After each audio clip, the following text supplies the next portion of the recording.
ప్రభుత్వం పదే పదే పదే పదే చెప్తున్న ఒక పచ్చి అబద్ధం అధ్యక్ష, సత్యదూరమైన మాట. 67,000 ఉద్యోగాలు ఇచ్చామని ముఖ్యమంత్రి గారు ఏ సభలో అయినా చెప్తా ఉంటారు.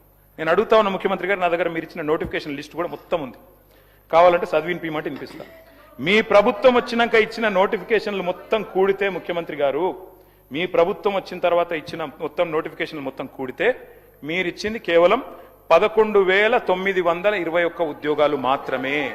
మిగతా నోటిఫికేషన్లు అన్ని కేసీఆర్ గవర్నమెంట్ లో ఇస్తే మీరు ఇవాళ నియామక పత్రాలు ఇచ్చి మేమిచ్చినామని చెప్పుకుంటే, ఇక మందికి పుట్టిన బిడ్డలు మా బిడ్డలు అని చెప్పుకుంటే మేము చేయగలిగింది ఏం లేదు. కానీ వాస్తవాలు వాస్తవాలుగానే ఉంటాయి. రాష్ట్రంలో నిరుద్యోగులు చూస్తా ఉన్నారు అధ్యక్ష.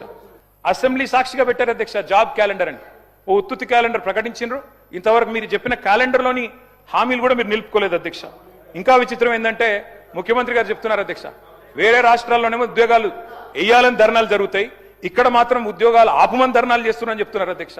మరి దిల్సుఖ్ నగర్ లో ధర్నా చేసేటోళ్ళు, చిక్కడపల్లిలో ధర్నా చేసేటోళ్ళు, ఈ రకంగా వ్యవహారం ఏదైతే ఉన్నదో అధ్యక్ష అందరూ అన్ని గమనిస్తా ఉన్నారు.